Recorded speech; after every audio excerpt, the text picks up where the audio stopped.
Une action coup de poing qui n'est que le début. Moins d'un an après la fronde agricole qui a secoué la France avec des blocages exceptionnels, les agriculteurs remontent au créneau. Premier acte, vous avez commencé le 22 octobre par bâcher les radars au bord des routes. Ça, c'est devenu une habitude. Oui, ça devient une habitude, mais on ne le fait pas par plaisir. Et on aimerait bien ne plus avoir besoin de le faire. Bâcher les radars, quelque part, c'est aussi une manière d'alerter, mais tout en gagnant la sympathie, le soutien du grand public. Ah bah, de toute façon, il nous faut le soutien du grand public et puis ça leur rend service et puis nous, ça nous permet aussi de nous montrer et de montrer notre mécontentement. Mais jeudi soir, on l'a vu dans le reportage, vous avez fêté Halloween, entre guillemets, hein, si on peut dire ça comme ça, devant la sous-préfecture de Sarreguemines. Mais en guise de faux zombies, vous avez suspendu un vrai veau mort hein, au balcon de la sous-préfecture. En faisant ça, quelque part, vous mettez sans doute à dos tout un pan de la population. Déjà, il faut préciser que le veau, on ne l'a pas tué pour l'emmener. Hein. Il était mort de la FCO avant. Et après, il faut aussi donc la fièvre catarrhale. Voilà, de la fièvre catarrhale. Et après, il faut que les gens aussi comprennent que nous, on le subisse. Hein. Un éleveur, on est là pour élever nos veaux. On le voit tous les jours. Donc, le montrer, on sait que ça peut heurter la sensibilité de certaines personnes. Mais c'est la réalité du terrain. C'était dit aussi dans le reportage, le président de la région Grand Est a annoncé une aide d'urgence de 9,5 millions d'euros pour soutenir les agriculteurs face aux crises climatiques et sanitaires.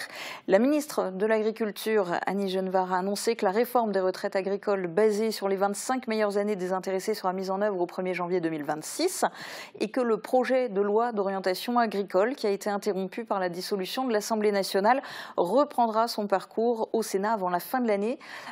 Tout ça, ça n'est pas suffisant. Quelles sont vos revendications ? Les revendications, elles sont exactement les mêmes que l'année dernière, enfin que début d'année. Elles sont les mêmes, sauf que là, on a subi une année catastrophique. Donc en plus de ça, maintenant, on a encore creusé le trou et la situation économique, elle est plus tenable. 2024, ça a vraiment été une année particulière là, pour les agriculteurs ? Je pense que c'est une année que, de paroles d'anciens, personne n'a connu ça. On a tout eu, toutes les productions, toutes les cultures, on a eu la totale. Parce que j'ai cherché un peu des chiffres. Apparemment, ce serait la pire récolte de blé en 40 ans, avec des pertes considérables aussi bien, par exemple, dans les vignobles, des moissons catastrophiques. Et puis, vous le disiez, les épidémies, la fièvre catarrhale, elle a fait beaucoup de dégâts. Elle a fait et elle en fait encore.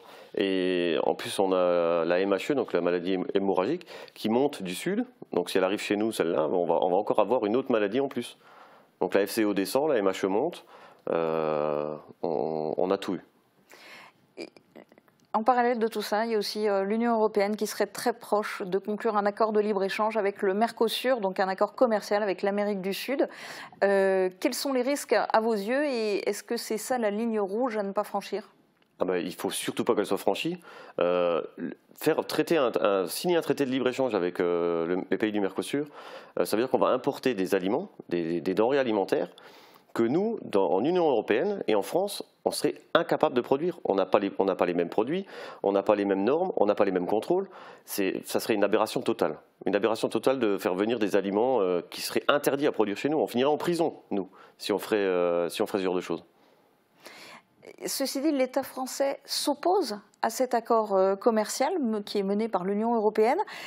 Alors du coup, quelque part, pourquoi est-ce que vous ne menez pas vos actions devant les institutions européennes plutôt que, par exemple, là, devant les sous-préfectures ? Déjà, les sous-préfectures, on tient quand même à préciser qu'on a un préfet en Moselle et les sous-préfets en Moselle qui nous soutiennent, qui font ce qu'ils peuvent pour nous aider.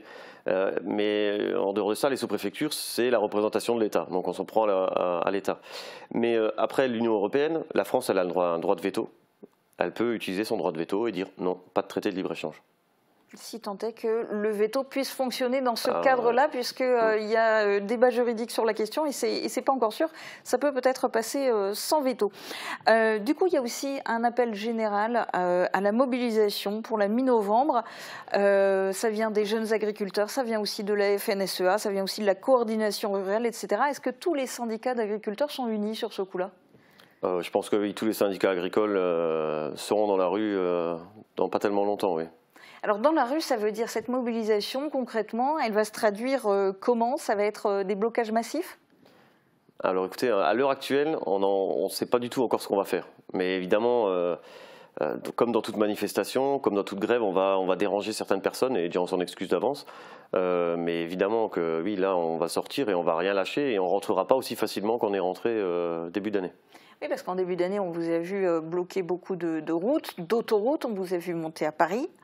On estime a priori que la suffisance alimentaire de Paris serait de 2 à 5 jours. Est-ce que vous avez l'intention d'affamer la capitale? Non, mais il est hors de question d'affamer, que ce soit la capitale ou même une ville de chez nous. Notre métier, c'est ça, c'est produire pour nourrir les gens. Et on est fiers de le faire et on va continuer à le faire. Enfin, affamer les gens...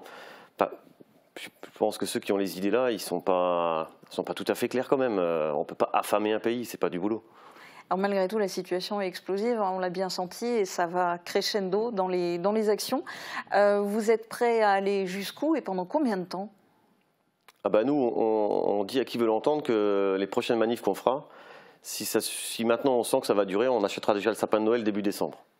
Parce qu'on restera. Cette fois-ci, il y a une certaine colère chez les agriculteurs qu'on n'a pas ressenti forcément aux dernières manifestations de début d'année.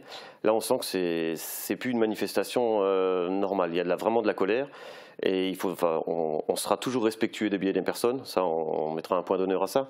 Mais évidemment que là, les gens seront déterminés et ils vont rester et on restera le temps qu'il faudra.